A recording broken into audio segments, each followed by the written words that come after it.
This is World Chronicle, and we're talking about the implications of defining extreme poverty as a human rights violation.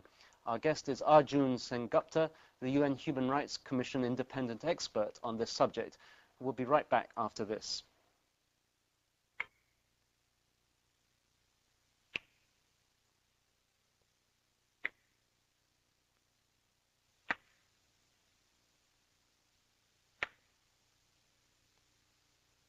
A child dies completely unnecessarily as a result of extreme poverty every 3 seconds.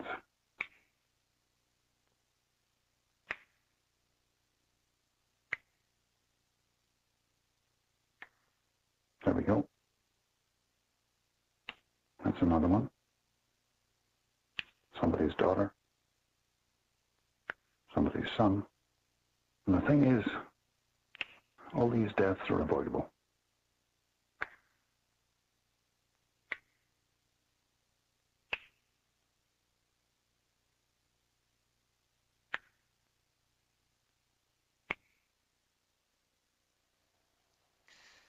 Very graphic, but it seems to me in some ways that public service announcement, what it does is it beats what you might call the old UN drum, which is that fighting poverty is a moral obligation. It seems to me you're saying something slightly different. You're saying it's a legal obligation.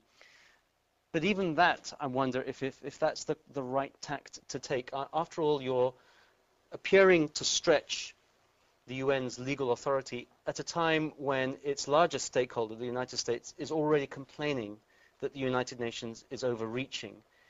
And it seems to me that one of the ways that Kofi Annan and those who would reform the United Nations have tried to fight back against that is to say, actually fighting poverty is not just a moral obligation, it's for your own security. Isn't that a more useful way of tackling this, rather than trying to persuade everybody that they have a legal obligation?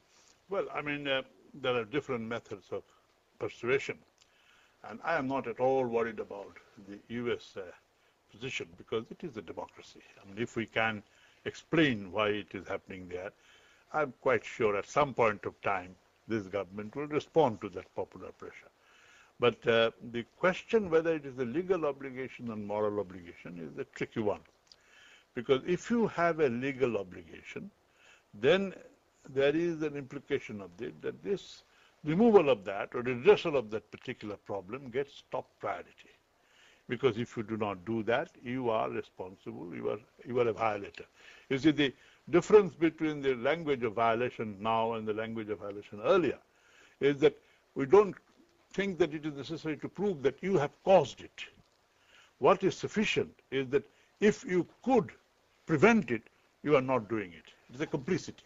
The French have actually put this thing, completely, that if you could stop it, you did not do it. If you find the people being killed, you are not doing that thing. You are guilty of complicity. Now that you mention language, is there really a consensus as of what is poverty? What is extreme poverty? Because that seems to me part of the problem. We've seen this kind of disagreements blocking issues, from terrorism to many other issues.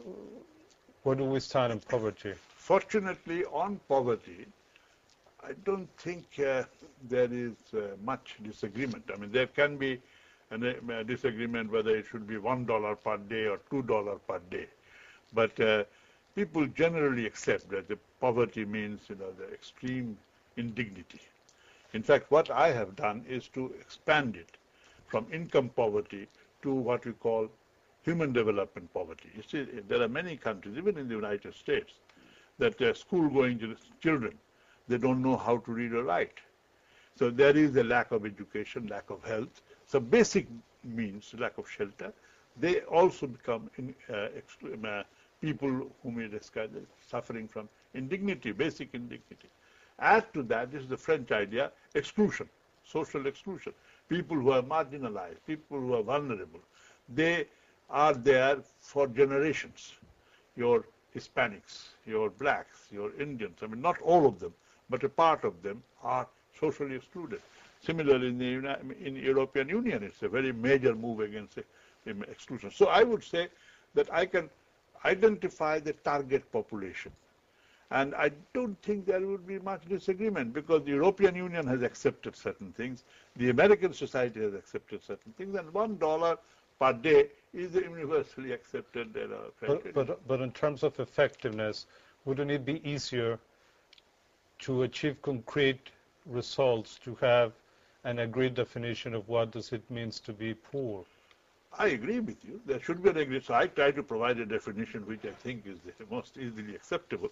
But, in international discourse, one doesn't agree every time with everybody just to else. clarify, when you say your understanding is it should be set at somebody living on $1 a day or $2 a day is what you're saying. That's your definition. No, I've given a composite definition.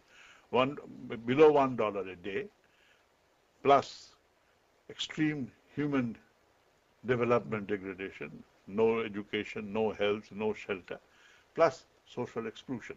Well, just to quickly follow up on that, Yep. Here we are in the United States. In this country, millions of people go to bed every night without any food, without eating. Millions of people sleep on the streets. Mm-hmm. Would you say that this country, which is founded on the notion that everybody has the right to the pursuit of happiness, that has a public education system, that has food banks, etc., that it's violating its legal obligations to those people? That's exactly the point. This is because if the government realized this, then the government could do something to change this. It is possible to remove this poverty in the United States. It doesn't take much time. It is just the political power must accept that we have to provide right to health. We have to provide right to shelter, not to everybody, but to the poorest of the people. But if they're not helping violation of rights in their own back garden, why would they necessarily want to do so in the international community? Well, the way we have defined, if they accept it, they will have to do that for their own people also. Because, as I said from the very beginning, that this is not a problem of developing and developed countries. It's a problem of the poor wherever it lives. And this is the human rights issue. Human rights is, I am concerned with the violation of human rights of anybody living anywhere in the world. This is the first definition of international human rights. So this distinction between the Tanzania, India, and the United States, after a point, doesn't matter. It is the question is that do the people have those rights? Do they suffer from basic indignity? And if they do, in Europe, in the streets of Holland or Belgium or in the United States, and in India, and this is equally a violation of human rights. And we should be able to say something for them. You know, you've referred to the Universal Declaration of Human Rights a few times, and in fact, if you look at it carefully, you'll see that in reality you're not really saying anything new. 57 years ago, the General Assembly of the United Nations signed a compact which essentially said a lot of what you're saying. I mean, it says that no one should be held in slavery or servitude.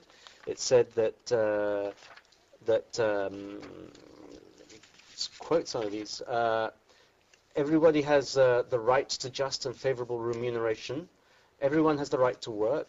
Everyone has the right to a standard of living adequate for the health and well-being of himself and his family, including food, clothing, medical care, necessary social services, the right to security. Everyone is entitled to a social and international order in which the rights and freedoms set forth in this declaration can be fully realized. The entire world community signed on to these rights more than half a century ago. Are you suggesting that the international community has ignored the commitments it made and that it's time that it became conscious of them again and worked on them in the same way as the international community reached a tipping point on the issue of slavery? Because you did mention the comparison to slavery. Yes.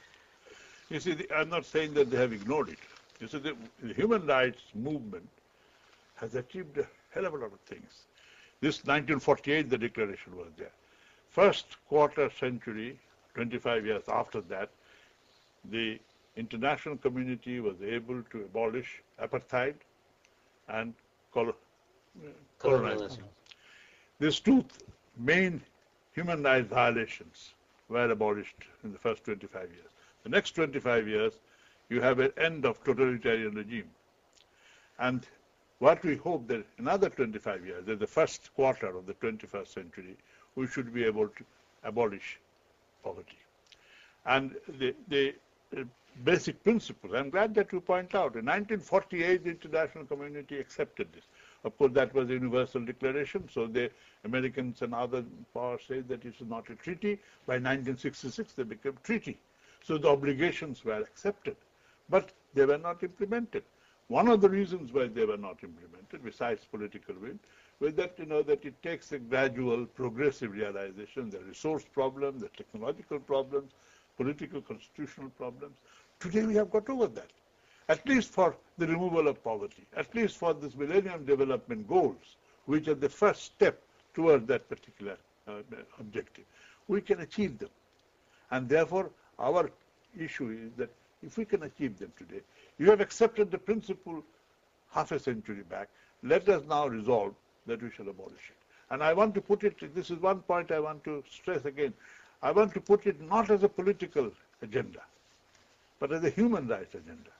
Because the politics of this, the Millennium Development Goal puts it as a political agenda. But that is where I think there is a gap. Because if I mention it and accept it as a human rights agenda, then it gets the overwhelming priority. No government, Indian government, you cannot allow the Indian government to spend money on arms and all that until they have actually abolished poverty. We don't have much time left. I just want to clarify this last point. Why do you make the comparison to slavery? In what way is that useful? One main point is that slavery is the worst denial of human dignity. We put forward poverty is also similarly the worst denial of human dignity. In the case of slavery, the violators were clearly identified. They were directly responsible. In the case of poverty, I'm not saying that you are directly responsible, the Americans are directly responsible. The responsibility comes in a secondary way, that you can do something to remove it, you are still not doing it. This is this whole human rights obligation and Kantian theory of the perfect and imperfect obligation. Every agency has an obligation to do what it can do. And this world has now come to that position. Well, fortunately for you, you're not the only person to be saying that this should be the next top priority of the international community. Tony Blair in Britain is saying it. Kofi Annan is trying to get the international community to accept it at the end of this year at the next meeting of the General Assembly. But obviously you're doing a lot to help. Professor Arjun Sengupta, that's all the time we have today. Thank you very much for joining us. Our guest today was Professor Arjun Sengupta. He was interviewed by Susie Salmond of the BBC and Ricardo Alday of Notimex. I'm Tony Jenkins. Thank you for joining us. We invite you to be with us for the next edition of World Chronicle.